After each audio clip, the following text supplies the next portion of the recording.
നമസ്കാരം, premier ഇൻസ്റ്റിറ്റ്യൂട്ടിൻ്റെ YouTube ക്ലാസ്സുകളിലേക്ക് ഏവർക്കും സ്വാഗതം. അപ്പോൾ നമുക്ക് ടൈപ്പിൻ്റെ ഹിസ്റ്ററിയുമായിട്ട് ബന്ധപ്പെട്ട വളരെ ചെറിയ കുറച്ച് കാര്യങ്ങൾ നമുക്കൊന്ന് ചർച്ച ചെയ്തു പോകാം. നമ്മുടെ മുൻ ക്ലാസ്സിൽ അല്ലെങ്കിൽ മറ്റൊരു വീഡിയോയിൽ ചർച്ച ചെയ്തതുപോലെ ഹെൻറി മില്ലിനെ പോലെ വളരെ പ്രധാനപ്പെട്ട മറ്റൊരു ചരിത്രമാണ് നമ്മൾ ഈ ഒരു ക്ലാസ്സിൽ നിങ്ങളോട് സംവദിക്കുന്നത്. അപ്പോൾ നിങ്ങൾക്ക് ബോർഡിൽ 3 പേരുകൾ കാണാൻ സാധിക്കും. ക്രിസ്റ്റഫർ ലതാം ഷോൾസും സാമുവൽ ചോളയും അതുപോലെ തന്നെ എന്ത് ചെയ്യുന്നുണ്ട്, കാർലോസ് ഗ്ലിഡൻ എന്ന് പറയുന്ന 3 പേരുകൾ നിങ്ങൾക്ക് കാണാൻ പറ്റുന്നുണ്ട്. ഓക്കെ, ഈ 3 പേരുകളും വളരെ പ്രധാനപ്പെട്ട നമ്മളെ ഹിസ്റ്ററിയുമായിട്ട് ബന്ധപ്പെട്ട് വളരെ പ്രധാനപ്പെട്ട 3 വ്യക്തികളാണ് ഈ 3 ആൾക്കാർ. എന്താണ് ഇതിൻ്റെ ഇമ്പോർട്ടൻസ് എന്ന് ചോദിച്ചു കഴിഞ്ഞാൽ, ഇതിനു മുന്നേയും ഇതിനു ശേഷവുമൊക്കെ ആയിട്ട് ഒരുപാട് ചരിത്രങ്ങൾ നടന്നിട്ടുണ്ട്. പക്ഷേ ഇതിന് ഇത്രത്തോളം ഇമ്പോർട്ടൻസ് വരാനുള്ള കാരണം എന്തെന്ന് ചോദിച്ചു കഴിഞ്ഞാൽ, ഇന്ന് കാണുന്ന മോഡേൺ രൂപത്തിലുള്ള അല്ലെങ്കിൽ അത്യാധുനിക സംവിധാനങ്ങളോട് കൂടി എന്ന് വെച്ച് കഴിഞ്ഞാൽ ബാക്കി പഴയ കാലത്തിനേക്കാൾ കുറച്ചുകൂടി എന്ത് ചെയ്യുന്നുണ്ട്, അത്യാവശ്യം ഒരു സെറ്റപ്പൊക്കെ എന്ത് ചെയ്യുന്നുണ്ട്, മാറി വന്ന രൂപത്തിലുള്ള ടൈപ്പ് റൈറ്ററുകളുടെ ഉത്ഭവം എന്ന് പറയുന്നത് ഈ ഒരു കാലഘട്ടം മുതലാണ്. ഓക്കെ, അപ്പോൾ നമ്മളോട് PSCയുടെ ചോദ്യം ഇങ്ങനെയായിരിക്കും: QWERTY കീബോർഡ് ആദ്യമായിട്ട് പരിചയപ്പെടുത്തിയ ടൈപ്പ് റൈറ്റർ ആരുടെ സംഭാവനയാണെന്ന് ചോദിച്ചു കഴിഞ്ഞാൽ, അല്ലെങ്കിൽ ഏത് ടൈപ്പ് റൈറ്ററിലാണ് ആദ്യമായിട്ട് QWERTY കീബോർഡ് കണ്ടു തുടങ്ങിയെന്ന് ചോദിച്ചു കഴിഞ്ഞാൽ ഓർത്തു വെച്ചിരിക്കുക, അത് ക്രിസ്റ്റഫർ ലതാം ഷോൾസിൻ്റെയും സാമുവൽ ചോളയുടെയും അതുപോലെ തന്നെ കാർലോസ് ഗ്ലിഡൻ്റെയും നേതൃത്വത്തിൽ 1868 നിർമ്മിച്ച ഷോൾസ് ആൻഡ് ഗ്ലിഡൻ ടൈപ്പ് റൈറ്ററാണ്. ഓക്കെയാണേ, അപ്പോൾ ഓർത്ത് വെച്ചിരിക്കുക, 1868 എന്ന വർഷത്തിന് ഒരുപാട് എന്ത് ചെയ്യുന്നുണ്ട്, ഒരു പ്രത്യേകതയുണ്ട്. കാരണം ഈ QWERTY കീബോർഡിൻ്റെ പ്രത്യേകതകൾ നോക്കുകയാണെങ്കിൽ ഇന്ന് ഇത്രത്തോളം കാലം 1868 ഒരു രൂപപ്പെടുത്തിയ കീബോർഡ് ഇന്നത്തെ കാലഘട്ടത്തിലും നമ്മൾ ഉപയോഗിക്കുന്ന എല്ലാത്തരം ഉപകരണങ്ങളിലും, മൊബൈൽ ഫോൺ ആകട്ടെ, ഈവൻ ലാപ്ടോപ്പ് ആകട്ടെ, അത്തരത്തിലുള്ള എല്ലാ അത്യാധുനിക സംവിധാനങ്ങളിലെല്ലാം തന്നെ കീബോർഡ് എന്ന രൂപത്തിൽ കണ്ടുവരുന്നത് QWERTY കീബോർഡാണ്, അല്ലെങ്കിൽ യൂണിവേഴ്സൽ സ്റ്റാൻഡേർഡ് കീബോർഡ് എന്നറിയപ്പെടുന്ന QWERTY കീബോർഡാണ്. അപ്പോൾ ഈ QWERTY കീബോർഡ് ടൈപ്പ് റൈറ്റർ ഉൾപ്പെടുത്തിയ അല്ലെങ്കിൽ ആരുടെ ടൈപ്പ് റൈറ്ററിലാണ് ഉൾപ്പെടുത്തിയെന്ന് വെച്ച് കഴിഞ്ഞാൽ ഓർത്തു വെച്ചിരിക്കുക, ഷോൾസ് ആൻഡ് ഗ്ലിഡൻ ടൈപ്പ് റൈറ്ററിലാണ്. വർഷം 1868 ആണ്. ഇതുമായിട്ട് ബന്ധപ്പെട്ട് എന്ത് ചെയ്യുന്നുണ്ട്, ഒരു ചെറിയൊരു ചരിത്രമുണ്ട്. ഒരു ചരിത്രം എന്ന് പറഞ്ഞു കഴിഞ്ഞാൽ നോക്കിക്കോണേ, ഇതിനകത്ത് ക്രിസ്റ്റഫർ ലതാം ഷോൾസ് എന്ന് പറയുന്ന വ്യക്തി ഒരു പത്രവുമായിട്ട് ബന്ധപ്പെട്ട ഒരു പത്രം, അദ്ദേഹത്തിന് ഉടമസ്ഥാവകാശമുള്ള ഒരു പത്രമൊക്കെ എന്ത് ചെയ്യുന്നുണ്ട് ഉള്ളൊരു വ്യക്തിയായിരുന്നു. അദ്ദേഹത്തിൻ്റെ അവിടുത്തെ തന്നെ ഒരു തൊഴിലാളിയായിരുന്നു സാമുവൽ ചോള എന്ന് പറയുന്നത്.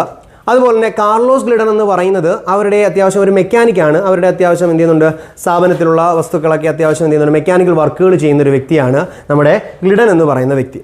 അപ്പോൾ ഒരു നമ്പർ മെഷീൻ എന്ന് പറയുന്നൊരു സംവിധാനം നമ്മുടെ ഈ ഒരു കാർലോസ് ഗ്ലിഡൻ്റെ നമ്മുടെ സാമുവൽ ചോളയുടെയും അതുപോലെ ക്രിസ്റ്റഫർ ലതാം ഷോൾസിൻ്റെ കയ്യിലും ഉണ്ടായിരുന്നു. അവരിതുമായിട്ട് ഇതിനകത്ത് ചെറിയ അറ്റകുറ്റപ്പണികൾ വന്നപ്പോൾ അത് നന്നാക്കാനായിട്ട് ആരുടെ അടുത്തേക്ക് പോകുന്നുണ്ട്, നമ്മളെ ഗ്ലിഡൻ്റെ അടുത്തേക്ക് പോകുന്നുണ്ട്. അങ്ങനെ ഗ്ലിഡൻ്റെ അടുത്തേക്ക് പോകുന്ന ഒരു സാഹചര്യത്തിൽ, ഈ ഒരു നമ്മുടെ നമ്പർ മെഷീനുമായിട്ട് പോകുന്ന സാഹചര്യത്തിൽ അവിടെ ഈ ഗ്ലിഡൻ ഇത് നന്നാക്കുന്നതിനിടയിൽ ഒരു രൂപത്തിൽ അല്ലെങ്കിൽ ആ ഒരു സംഭാഷണത്തിനിടയിൽ അവരോട് പറയുന്നുണ്ട്, നിങ്ങൾക്കൊരു നമ്പർ ചാർട്ട് അല്ലെങ്കിൽ നമ്പർ മെഷീൻ എന്ന് പറയുന്നൊരു സംവിധാനം നിങ്ങളുടെ കയ്യിലില്ലേ? അപ്പോൾ ഇതിനകത്ത് കുറച്ച് അക്ഷരങ്ങൾ ഉൾപ്പെടുത്തി കഴിഞ്ഞാൽ നിങ്ങൾ പത്രവുമായിട്ട് ബന്ധപ്പെട്ട് നിൽക്കുന്ന ആൾക്കാരല്ലേ, നിങ്ങളിങ്ങനെ പകർത്തി എഴുതുന്നതിന് പകരം അല്ലെങ്കിൽ ഇത്തരത്തിൽ നമ്പർ മെഷീനകത്തേക്ക് അക്ഷരങ്ങൾ ഉൾപ്പെടുത്തിയാൽ എന്തുകൊണ്ട് നിങ്ങൾക്ക് ഈ പണി കുറച്ചുകൂടി വേഗത്തിലാക്കാം എന്നൊരാശയം ആരിട്ട് കൊടുക്കുന്നു, നമ്മുടെ ഗ്ലിഡൻ അവരുടെ മുന്നിലേക്ക് ഇട്ട് കൊടുക്കുന്നുണ്ട്. അപ്പോൾ ഇതുമായിട്ട് ബന്ധപ്പെട്ട് എന്ത് ചെയ്യുന്നുണ്ട്, ഒരുപാട് എന്ത് ചെയ്യുന്നുണ്ട്, ചർച്ചകളും അതുപോലെ തന്നെ എന്ത് ചെയ്യുന്നുണ്ട്, ആലോചനകളും നടക്കുന്നതിൻ്റെ ഫലമായിട്ടാണ് അവസാനം എന്ത് ചെയ്യുന്നുണ്ട്, നമ്മുടെ ക്രിസ്റ്റഫർ ലതാം ഷോൾസും അതുപോലെ തന്നെ ഗ്ലിഡനും അതുപോലെ തന്നെ സോളയൊക്കെ ചേർന്നുകൊണ്ട് എന്ത് ചെയ്യുന്നുണ്ട്, ഒരു ടൈപ്പ് റൈറ്റർ അവർ നിർമ്മിക്കുന്നുണ്ട്. നമ്പർ മെഷീന് പകരമായിട്ട് അവരെന്ത് ചെയ്യുന്നുണ്ട്, അതിനകത്തേക്ക് അക്ഷരങ്ങൾ ഉൾപ്പെടുത്തിക്കൊണ്ടൊരു ടൈപ്പ് റൈറ്റർ അവരെ നിർമ്മിക്കുന്നുണ്ട്. ആ വർഷമാണ് 1868 എന്ന് പറയുന്നത്. ആദ്യകാലങ്ങളിൽ ഇവരുടെ ടൈപ്പ് റൈറ്ററിൻ്റെ പ്രത്യേകത എന്ന് പറഞ്ഞാൽ, ഇവർ നിർമ്മിച്ച ടൈപ്പ് റൈറ്ററിൽ അക്ഷരമാലാ ക്രമത്തിൽ ABCD എന്ന രൂപത്തിൽ എന്ത് ചെയ്യുന്നുണ്ട്, അക്ഷരമാലാ ക്രമത്തിലായിരുന്നു ടൈപ്പ് റൈറ്റർ അവർ എന്ത് ചെയ്തിരുന്നത്, അഡ്ജസ്റ്റ് ചെയ്തിരുന്നത്. പിൽക്കാലത്ത് ഈ ഇത്തരത്തിലൊരു ടൈപ്പ് റൈറ്റർ അവർ നിർമ്മിച്ചപ്പോൾ ഭാവിയിൽ അവർക്ക് എന്ത് ചെയ്യുന്നുണ്ട്, ഒരുപാട് അല്ലെങ്കിൽ നമ്മൾ കൂടുതലായി ഇംഗ്ലീഷിൽ ഉപയോഗിക്കുന്ന അക്ഷരങ്ങൾ, ഒരുപാട് ഉപയോഗിക്കുന്ന അക്ഷരങ്ങൾ അടുത്തടുത്ത് വന്നപ്പോൾ അപ്പോൾ ഒരുപാട് എന്ത് ചെയ്യുന്നു, ടൈപ്പ് ബാറുകൾ തമ്മിൽ ജാം ആവാൻ തുടങ്ങി. നമ്മൾ ആദ്യകാലങ്ങളിൽ ഇൻസ്റ്റിറ്റ്യൂഷനിൽ പോയി അടിച്ച സമയത്ത് ഉണ്ടാകുന്ന ആ ഒരു ജാം ഉണ്ടല്ലോ, അതേപോലെ ടൈപ്പ് ബാറുകൾ തമ്മിൽ പരസ്പരം എന്ത് ചെയ്യാൻ തുടങ്ങി, കൂട്ടിമുട്ടാനായിട്ട് തുടങ്ങി. കാരണം ഒരക്ഷരം പോയിട്ട് തിരികെ വരുന്ന ആ ഒരു ഗ്യാപ്പിൽ വേണം എന്ത് ചെയ്യണം, അടുത്തത് പോകുന്നത് എന്ന രൂപത്തിലൊക്കെ എന്ത് ചെയ്യേണ്ടി വന്നു, അഡ്ജസ്റ്റ് ചെയ്യേണ്ടി വന്ന ഒരു സാഹചര്യം ഉണ്ടായിരുന്നു. അപ്പോൾ എന്ത് ചെയ്തു, ഇവർ ആലോചിക്കാൻ തുടങ്ങി, അക്ഷരമാല ക്രമത്തിൽ ABCD എന്ന രൂപത്തിൽ നമ്മൾ അറേഞ്ച് ചെയ്തിട്ട് ഇത് പൂർണ്ണമായും നമുക്ക് എന്ത് ചെയ്യാൻ പറ്റുന്നില്ല, ഒരു എളുപ്പത്തിൽ ഉപയോഗിക്കാൻ കഴിയുന്നില്ല. അങ്ങനെയാണ് ഇവർ എന്ത് ചെയ്യുന്നത്, പിൽക്കാലത്ത് ഇങ്ങനെ ആലോചനകളുടെ ഫലമായിട്ടാണ് അവരെന്ത് ചെയ്യുന്നത്, ആ ഒരു ഓർഡറിൽ ഒരു ചേഞ്ച് വരുത്തിക്കൊണ്ട് QWERTY കീബോർഡ് അവതരിപ്പിക്കുന്നത്. അപ്പോൾ തുടർച്ചയായി അല്ലെങ്കിൽ കൂടുതലായി നമ്മൾ ഇംഗ്ലീഷ് അക്ഷരമാലയിൽ ഉപയോഗിക്കുന്ന അക്ഷരങ്ങളെ വെവ്വേറെ സ്ഥലങ്ങളിലായി ഉൾപ്പെടുത്തി അല്ലെങ്കിൽ ടൈപ്പ് ബാറുകൾ വെവ്വേറെ സ്ഥലങ്ങളിലായി ഉൾപ്പെടുത്തുന്ന രൂപത്തിലുള്ള ഒരു സംവിധാനമായിരുന്നു QWERTY കീബോർഡ് എന്ന് പറയുന്നത്. അപ്പോൾ അത്തരത്തിലുള്ള QWERTY കീബോർഡ് നിലവിൽ വരുന്ന ടൈപ്പ് റൈറ്റർ അത് അങ്ങനെ ഒരു പ്രത്യേകത കൂടി ഏതിനുണ്ട്? നമ്മുടെ ക്രിസ്റ്റഫർ ലതാം ഷോൾസിൻ്റെയും സാമുവൽ സോളയുടെയും അതുപോലെ തന്നെ കാർലോസ് ഗ്ലിഡൻ്റെയും ടൈപ്പ് റൈറ്ററിനുണ്ട്. അപ്പോൾ വർഷം വളരെ ഇമ്പോർട്ടൻ്റ് ആണ്. അപ്പോൾ ഇന്നത്തെ കാലഘട്ടത്തിൽ പോലും ഉപയോഗിക്കുന്ന QWERTY കീബോർഡിൻ്റെ ഉത്ഭവമായിട്ട് ബന്ധപ്പെട്ട ഈ ഒരു വർഷം ഉറപ്പായും നമ്മൾ മറന്നു പോകരുത്. ഓർത്തിരിക്കാൻ എളുപ്പമുള്ള ഒരു നമ്പറാണ് 1868. മറന്നു പോകരുത്, ഒരു കാരണവശാലും മറക്കാൻ ഇടയാവരുത്. കാരണം അത്രത്തോളം ഇമ്പോർട്ടൻ്റ് ഉള്ളൊരു വർഷം കൂടിയാണ് 1868 എന്ന് പറയുന്നത്. ഓക്കെ, അപ്പോൾ സ്വാഭാവികമായിട്ടും ഇത് അത്യാവശ്യം നിർമ്മിച്ച് പ്രചാരത്തിൽ വരുന്നുണ്ട്. ലോകം മൊത്തം എന്ത് ചെയ്യുന്നുണ്ട്? നമ്മൾ ഈ ഒരു ടൈപ്പ് റൈറ്റർ ഏറ്റെടുക്കുന്നുണ്ട്. അപ്പോൾ പണികൾ കുറച്ചുകൂടി എളുപ്പത്തിലാകുന്നുണ്ട്. സ്വാഭാവികമായിട്ടും നമ്മൾ സിനിമയിലൊക്കെ കാണുന്നത് പോലെ ഒരു വ്യക്തി ഒരു അത്യാവശ്യം എന്ത് ചെയ്യുന്നുണ്ട്? ഒരു ജനപ്രീതിയുള്ള ഒരു സംഭവം നിർമ്മിച്ചെടുക്കുമ്പോൾ അവിടേക്ക് ആര് കടന്നു വരും? കോർപ്പറേറ്റ് കമ്പനികൾ കടന്നു വരും. അതേ സംഭവം തന്നെയാണ് ഇവിടെയും നടക്കുന്നത്. ഇത്തരത്തിലൊരു ടൈപ്പ് റൈറ്റർ നിർമ്മിച്ച് അവർ അത്യാവശ്യം എന്ത് ചെയ്യുന്നുണ്ട്? പേരും പ്രശസ്തിയൊക്കെ ആർജിച്ച സമയത്താണ് അവിടെ ആര് കടന്നു വരുന്നത്? നമ്മുടെ റെമിംഗ്ടൺ എന്ന് പറയുന്ന കമ്പനി ആദ്യമായിട്ട് ഒരു വ്യാവസായികമായിട്ട് ഒരു കമ്പനി ടൈപ്പ് റൈറ്റർ നിർമ്മിക്കുന്നത്, ഒരു കമ്പനി ടൈപ്പ് റൈറ്റർ നിർമ്മാണം ഏറ്റെടുക്കുന്നത് റെമിംഗ്ടൺ കമ്പനിയാണ്. അപ്പോൾ ആദ്യമായി ടൈപ്പ് റൈറ്റർ നിർമ്മിക്കുന്ന കമ്പനി ഏതെന്ന് ചോദിച്ചു കഴിഞ്ഞാൽ ഓർത്തിരിക്കണം, റെമിംഗ്ടൺ കമ്പനിയാണ്. അപ്പോൾ കാർലോസ് ഗ്ലിഡൻ്റെയും അതുപോലെ തന്നെ ഈ നമ്മുടെ സാമുവൽ ഷോളയുടെയും അതുപോലെ തന്നെ ക്രിസ്റ്റഫർ ലതാം ഷോൾസിൻ്റെയും ഒക്കെ എന്ത് ചെയ്യുന്നുണ്ട്? ഈ ഒരു ടൈപ്പ് റൈറ്ററിൻ്റെ നിർമ്മാണത്തിനുള്ള പേറ്റൻറ്റ് അല്ലെങ്കിൽ അവകാശം അല്ലെങ്കിൽ ഒരു പാർട്ട്ണർഷിപ്പ് ആര് കൂടി നേടിയെടുക്കുന്നുണ്ട്? നമ്മളെ റെമിംഗ്ടൺ കമ്പനിക്കാർ കൂടി നേടിയെടുക്കുന്നുണ്ട്. ഓക്കെ, അപ്പോൾ അത്തരത്തിൽ എന്ത് ചെയ്യുന്നുണ്ട്? ആദ്യമായിട്ട് ഈ ഒരു കമ്പനി എന്ന രൂപത്തിൽ മുന്നിലേക്ക് വരികയും ഈ കാർലോസ് ഗ്ലിഡൻ്റെയും സാമുവൽ ഷോളയുടെയും ക്രിസ്റ്റഫർ ലതാം ഷോൾസിൻ്റെ കയ്യിൽ നിന്നും ഈ ടൈപ്പ് റൈറ്റർ നേടിയെടുത്തുകൊണ്ട് നമ്മുടെ റെമിംഗ്ടൺ കമ്പനി നമ്മൾ എന്ത് ചെയ്യുന്നുണ്ട്? ടൈപ്പ് റൈറ്ററിൻ്റെ ഹിസ്റ്ററിയിലേക്ക് കടന്നു വരികയാണ്. അപ്പോൾ വാണിജ്യമായിട്ട് അല്ലെങ്കിൽ വ്യാവസായികമായിട്ട് ഒരു ടൈപ്പ് റൈറ്റർ നിർമ്മിച്ചു തുടങ്ങുന്ന കമ്പനി എന്ന രൂപത്തിൽ റെമിംഗ്ടണിൻ്റെ മോഡൽ നമ്പർ 1 എന്ന രൂപത്തിൽ 1873 ഇവരുടെ കയ്യിൽ നിന്നും ആ ഒരു നിർമ്മാണാവകാശം എന്ത് ചെയ്യുന്നുണ്ട്? നേടിയെടുത്തുകൊണ്ട് ഇവരെന്ത് ചെയ്യുന്നുണ്ട്? ആദ്യത്തെ മോഡൽ ഇറക്കുന്നുണ്ട്. ആദ്യത്തെ മോഡലിന് ഒരു ചെറിയ പ്രത്യേകതയുണ്ട്. ഞാൻ വീഡിയോയുടെ അവസാനം അതിൻ്റെ ഒരു ചെറിയൊരു ചിത്രം കാണിച്ചു തരാം. അപ്പോൾ ഈ ഒരു ടൈപ്പ് റൈറ്ററിൻ്റെ പ്രത്യേകത എന്ന് പറഞ്ഞാൽ അക്കാലഘട്ടത്തിൽ ഈ റെമിംഗ്ടൺ കമ്പനിയുടെ പ്രത്യേകത എന്ന് പറഞ്ഞാൽ അക്കാലഘട്ടത്തിൽ വളരെ പ്രശസ്തി ആർജിച്ച ഒരു തയ്യൽ മെഷീൻ നിർമ്മാതാക്കളായിരുന്നു റെമിംഗ്ടൺ എന്ന് പറയുന്ന കമ്പനിക്കാർ. ഓക്കെ, അപ്പോൾ തയ്യൽ നിർമ്മാതാക്കളായിട്ടുള്ള അല്ലെങ്കിൽ തയ്യൽ മെഷീൻ്റെ നിർമ്മാതാക്കളായിട്ടുള്ള റെമിംഗ്ടൺ കമ്പനിക്കാർ ഈ ഒരു ടൈപ്പ് റൈറ്ററിൻ്റെ ഉടമസ്ഥാവകാശം അല്ലെങ്കിൽ നിർമ്മാണാവകാശം നേടിയെടുക്കുന്നതിലൂടെ അവർ ഫസ്റ്റ് മോഡൽ, അവരുടെ ആദ്യത്തെ റെമിംഗ്ടണിൻ്റെ മോഡൽ നമ്പർ 1 ഇറക്കുന്നത് 1873. അതിലൊരു രസകരമായിട്ടുള്ളൊരു സംഭവമുണ്ട്. 1873 സ്വാഭാവികമായിട്ടും ഓരോ വ്യക്തിയുടെ കയ്യിൽ നിന്ന് മേടിച്ചില്ലേടേ, ഒരു കമ്പനിയൊക്കെ അല്ലേ. അപ്പോൾ അതിൻ്റെതായിട്ടുള്ള ഒരു എന്ത് ചെയ്യണം? ഒരു പവറൊക്കെ കാണിക്കണ്ടേ? ഒരാളുടെ കയ്യിൽ നിന്ന് മേടിച്ച് അതുപോലെ അങ്ങ് കോപ്പി ചെയ്ത് ഇറക്കി കഴിഞ്ഞാൽ അവർക്ക് ഒരു കമ്പനി എന്ന രീതിയിൽ അവർക്കൊരു നാണക്കേടല്ലേ. അങ്ങനെ ഇവരെന്ത് ചെയ്യുന്നുണ്ട്? ഇവരുടെ ഫസ്റ്റ് മോഡലിൽ ഇവർ ഇന്നോവേറ്റീവ് ആയിട്ടൊരു സംഭവം കൊണ്ടുവരുന്നുണ്ട്. ഇവർ അത്തരത്തിൽ കൊണ്ടുവന്നത് എന്ത് ചെയ്യുന്നുണ്ട്? അത്യാവശ്യം നമുക്ക് ഇപ്പോൾ ആലോചിക്കുമ്പോൾ ഒരു രസകരമായിട്ടുള്ള സംഭവമായിട്ട് തോന്നും. കാരണം എന്ന് പറഞ്ഞാൽ ഇവർ എന്ത് ചെയ്യുന്നുണ്ട്? ഈ ഒരു ഉടമസ്ഥാവകാശം അല്ലെങ്കിൽ നിർമ്മാണാവകാശം നേടിയെടുത്തതിന് ശേഷം ഇവരുടെ ഗോഡൗണിലൊക്കെ പോയി തപ്പി നോക്കി എന്തെങ്കിലും ഒരു പുതിയ സംഭവം കൊണ്ടുവരണ്ടേ. അങ്ങനെ ആയിരിക്കും, രസകരമായിട്ടുള്ള സംഭവമാണ്. ഓക്കെ, അപ്പോൾ എന്ത് ചെയ്യുന്നുണ്ട്? ഒരു തയ്യൽ മെഷീൻ്റെ ഒരു സ്റ്റാൻഡ് പോലത്തെ ഒരു രൂപത്തിലേക്ക് എന്ത് ചെയ്യുന്നുണ്ട്? ഒരു ടൈപ്പ് റൈറ്റർ നിർമ്മിച്ചിട്ട് നമ്മൾ ഇന്ന് ഉപയോഗിക്കുന്ന ക്യാരേജ് റിട്ടേൺ ലിവർ ഉണ്ടല്ലോ, അതിന് പകരമായിട്ട് ഒരു ചവിട്ടി പോലെ ഒരു സംഭവം. ഓക്കെ, നമ്മളെ തയ്യൽ മെഷീൻ്റെ ഒരു ചവിട്ടി ഉണ്ടല്ലോ, അതേപോലൊരു സംവിധാനത്തിൽ ഈ ക്യാരേജ് റിട്ടേൺ ലിവറിൻ്റെ സംവിധാനം എന്ത് ചെയ്തിട്ടുണ്ടായിരുന്നു? കണക്ട് ചെയ്തിട്ടുണ്ടായിരുന്നു. ഒരു ചങ്ങല പോലെ അല്ലെങ്കിൽ ഒരു നാട എന്ത് ചെയ്യുന്നുണ്ട്? ഈ ലിവറിലേക്ക് കണക്ട് ചെയ്ത് എന്ത് ചെയ്യുന്നുണ്ട്? ആ രൂപത്തിലൊരു സംഭവം ഉണ്ടായിരുന്നു. അപ്പോൾ അതായിരുന്നു ഇവരുടെ ഫസ്റ്റ് മോഡലിൻ്റെ ഒരു പ്രത്യേകത എന്ന് പറയുന്നത്. അപ്പോൾ അത്തരത്തിൽ ഒരു മോഡൽ ഇറങ്ങിയപ്പോൾ അതെന്ത് ചെയ്യുന്നുണ്ട്? കൂടുതലായിട്ടൊന്നും വ്യാപകമാകുന്നില്ല, ഒരു ചെറിയ രൂപത്തിൽ എന്ത് ചെയ്യുന്നുണ്ട്? രസകരമായി പോവുകയും ചെയ്തു.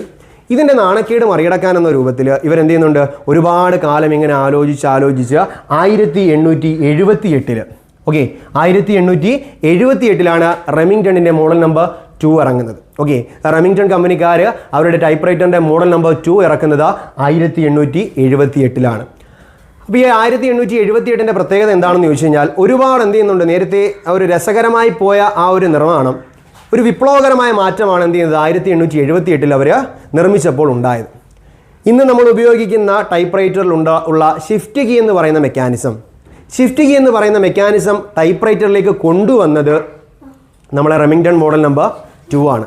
അപ്പോൾ റെമിംഗ്ടൺ മോഡൽ നമ്പർ 2 ഈ ടൈപ്പ് റൈറ്ററിൽ ഷിഫ്റ്റ് മെക്കാനിസം കൊണ്ടുവന്നു. ഷിഫ്റ്റ് മെക്കാനിസം ഒരു വലിയൊരു എന്ത് ചെയ്യുന്നുണ്ട്, വിപ്ലവകരമായ മാറ്റം ഉണ്ടാക്കിയത്. കാരണം എന്ന് പറഞ്ഞാൽ അന്നത്തെ കാലഘട്ടം വരെയും ഡബിൾ കീബോർഡ് എന്ന് പറയുന്ന ഒരു സംവിധാനമായിരുന്നു ഉണ്ടായിരുന്നത്. ഡബിൾ കീബോർഡ് എന്ന് പറഞ്ഞാൽ ക്യാപിറ്റൽ ലെറ്റേഴ്സ് അടിക്കണമെങ്കിൽ പ്രത്യേകമായിട്ടുള്ള ഒരു കീബോർഡ്, സ്മോൾ ലെറ്റേഴ്സ് അടിക്കണമെങ്കിൽ എന്ത് ചെയ്യുന്നുണ്ട്, പ്രത്യേകമായൊരു കീബോർഡ്. അത്തരത്തിൽ അപ്പർ കേസ് ലോവർ കേസ് എന്നിങ്ങനെ 2 കീബോർഡുകൾ ഉപയോഗിച്ചിരുന്ന കാലഘട്ടത്തിൽ നിന്നും ഷിഫ്റ്റ് കീ എന്ന് പറയുന്ന ഒരു മെക്കാനിസം കൊണ്ടുവന്നപ്പോഴേക്കും ഈ 2 തരത്തിലുള്ള സംവിധാനങ്ങളും ഒരൊറ്റ കീബോർഡിലേക്ക് കൊണ്ടുവരുന്ന രൂപത്തിൽ ഡബിൾ കീബോർഡുകൾ ഒഴിവാക്കി ക്യാപിറ്റൽ ആണെങ്കിലും സ്മോൾ ആണെങ്കിലും എന്ത് ചെയ്യുന്നുണ്ട്, ഒരൊറ്റ കീബോർഡിൽ എന്ത് ചെയ്യുന്നുണ്ട്, ടൈപ്പ് ചെയ്യാമെന്ന രൂപത്തിലേക്ക് മാറ്റിയ ഒരു വിപ്ലവകരമായ മാറ്റമായിരുന്നു ഷിഫ്റ്റ് കീ എന്ന് പറയുന്നത്. അപ്പോൾ അത്തരത്തിലുള്ള ഷിഫ്റ്റ് കീ സംവിധാനം കൊണ്ടുവന്ന ടൈപ്പ് റൈറ്റർ അല്ലെങ്കിൽ അത് ഏത് മോഡലാണെന്ന് വെച്ചാൽ ഓർത്ത് വെച്ചിരിക്കുക, റെമിംഗ്ടണിൻ്റെ മോഡൽ നമ്പർ 2 ആണ്. അപ്പോൾ 3 കാര്യങ്ങളും വ്യക്തമായെന്ന് വിചാരിക്കുന്നു. 1868 നമ്മൾ ക്രിസ്റ്റഫർ ലെതാം ഷോൾസും സാമുവൽ ചോളയും അതുപോലെ തന്നെ എന്ത് ചെയ്യുന്നുണ്ട്, കാർലോസ് ഗ്ലിഡനും കൂടി തുടങ്ങിയ ആ ഒരു നമ്പർ മെഷീനിൽ നിന്ന് തുടങ്ങിയ ആ ഒരു ചരിത്രം Remington model number 2 shift mechanism വരെ എത്തി നിൽക്കുന്നു. ഓക്കെ, അപ്പോൾ ഈ 3 വർഷങ്ങളും വളരെ വളരെ ഇമ്പോർട്ടൻ്റ് ആണ്. ഒരുപാട് തവണയായിട്ട് ഒരുപാട് ആവർത്തികളിൽ നമുക്ക് ആവർത്തിച്ച് ചോദിച്ച ഒരു ഭാഗം കൂടിയാണ്, ഹിസ്റ്ററിയിലെ വളരെ പ്രധാനപ്പെട്ട ഒരു ഭാഗം കൂടിയാണ് ഈ പറയപ്പെട്ട എന്ത് ചെയ്യുന്നത്, ഈ ഒരു ഹിസ്റ്ററി എന്ന് പറയുന്നത്. അപ്പോൾ ഈ വർഷം പഠിച്ചു വെക്കാനായിട്ടൊരു ചെറിയൊരു കാര്യം പറഞ്ഞുതരാം. ഓക്കെ, ആദ്യത്തെ വർഷം നമ്മൾ പറഞ്ഞത് 1868 അല്ലേടെ. അപ്പോൾ 1868 എന്ന വർഷം എന്ത് ചെയ്യുക, ഓർത്തു വെച്ചിരിക്കുക. അതിനോടൊരു 5 കൂട്ടിയാൽ എന്ത് വരുന്നു, നമ്മുടെ റെമിംഗ്ടണിൻ്റെ മോഡൽ നമ്പർ 1 വരുന്നു. അപ്പോൾ 5 കൂട്ടുമ്പോൾ 1873 പഠിച്ചു വെക്കുക എളുപ്പമാണ്. 1868 പഠിച്ചാൽ അതിനോടൊരു 5 കൂട്ടിയാൽ റെമിംഗ്ടണിൻ്റെ model number 1 1873.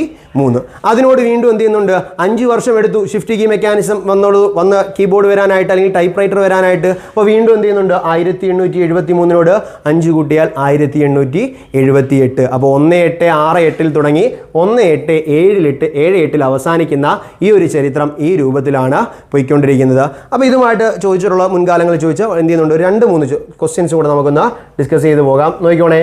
The QWERTY keyboard typewriter was invented by ആര് എന്ന ചോദ്യം എന്ത് ചെയ്യുന്നുണ്ട്, അവിടെ ചോദിച്ചിട്ടുണ്ട്. അതിൽ ഏറ്റവും പ്രധാനിയായിട്ടുള്ള അദ്ദേഹത്തിൻ്റെ പേര് തന്നെ നമ്മൾ എന്ത് ചെയ്യണം, ഉത്തരമായിട്ട് പറയണം. ഇവിടെ നമ്മൾ നേരത്തെ പറഞ്ഞിട്ടുള്ള ഹെൻറി മില്ലിൻ്റെ കാര്യമുണ്ട്, വില്യം ബർട്ടിൻ്റെ ഉണ്ട്, അതുപോലെ തന്നെ ക്രിസ്റ്റഫർ ലെതാം ഷോൾസ് ഉണ്ട്, അതുപോലെ തന്നെ ചാൾസ് തർബർ ഉണ്ട്.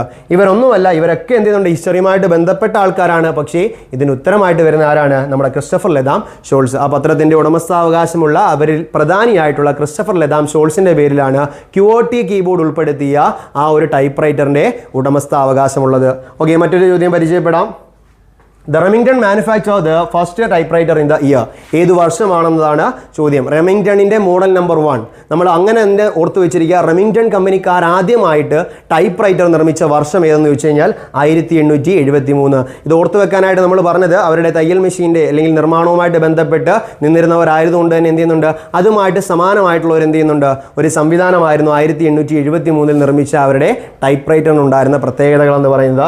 മറ്റു വർഷങ്ങൾ 1968 ഉണ്ട്, 1873, 1783, 1876. കുഴപ്പമില്ല. 1873 എന്ന് പറയുന്ന വർഷം നമുക്ക് ഓൾറെഡി അറിയാം. 1868 5 കൂട്ടി 1873 വീണ്ടും 5 കൂട്ടിയാൽ റെമിംഗ്ടണിൻ്റെ മോഡൽ നമ്പർ 2 വരാം.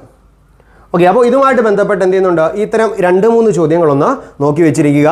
ഓക്കെ, അപ്പോൾ ചോദ്യങ്ങൾ വ്യക്തമായെന്ന് വിചാരിക്കുന്നു. ഞാൻ നേരത്തെ പറഞ്ഞില്ലായിരുന്നു റെമിംഗ്ടണിൻ്റെ മോഡൽ നമ്പർ 1 പ്രത്യേകത. നോക്കിയോടെ, നമ്മൾ ഈ ഒരു ചിത്രത്തിൽ കാണാൻ പറ്റുന്നുണ്ടല്ലോ, കുഴപ്പമില്ലല്ലോ. ഓക്കെ, അപ്പോൾ ഈ ഒരു ചിത്രത്തിൽ കാണുന്നതാണ്ട് ഇതായിരുന്നു അവരുടെ മോഡൽ നമ്പർ 1 പ്രത്യേകത എന്ന് പറയുന്നത്. ഓക്കെ, മോഡൽ നമ്പർ 1 പ്രത്യേകത എന്ന് പറഞ്ഞാൽ നോക്കിയോണേ, ഞാൻ നേരത്തെ പറഞ്ഞില്ലായിരുന്നു ഒരു ചെറിയൊരു നാട പോലൊരു സംഭവം താഴേക്ക് കൊടുത്തിട്ട് എന്ത് ചെയ്യുന്നുണ്ട്, ക്യാരേജ് റിട്ടേൺ ലിവറിന് പകരം എന്ത് ചെയ്യുന്നുണ്ട്, ഒരു ചവിട്ടി അവിടെ എന്ത് ചെയ്യുന്നുണ്ട്, കറക്റ്റ് ചെയ്ത് അവർ വെച്ചിട്ടുണ്ട്. ഇതായിരുന്നു അവരുടെ എന്ത് ചെയ്യുന്നുണ്ട്, ഇന്നോവേറ്റീവ് ആയിട്ടുള്ള എന്ത് ചെയ്യുന്നുണ്ട്, കണ്ടുപിടുത്തം എന്ന് പറയുന്നത്. ഓക്കെ, ഒരു ചെറിയൊരു മാറ്റം വരുത്താൻ വേണ്ടി അവരെന്ത് ചെയ്തു. അപ്പോൾ ഇതിൻ്റെ ഒരു നാണക്കേട് മറികടക്കാനാണ് എന്ത് ചെയ്യുന്നത്, നാണക്കേടെന്നല്ല എന്ത് ചെയ്യുന്നുണ്ട്, അത്യാവശ്യം എന്ത് ചെയ്യുന്നുണ്ട്, ഒരു മാറ്റം വരുത്താൻ വേണ്ടി ശ്രമിച്ചു. അത്യാവശ്യം കോമഡി ആയി പോയൊരു സംഭവമായിരുന്നു ഇത്. അപ്പോൾ ഇതിലൊരു മാറ്റം വരുത്താനാണ് അവൻ 5 വർഷം കാത്തിരുന്ന് ഷിഫ്റ്റ് മെക്കാനിസം ഉൾപ്പെടുത്തിയ നമ്മുടെ എന്ത് ചെയ്യുന്നുണ്ട്, മോഡേൺ ടൈപ്പ് റൈറ്ററിൻ്റെ എന്ത് ചെയ്യുന്നുണ്ട് രൂപത്തിലുള്ള സംവിധാനം കൊണ്ടുവന്നത്.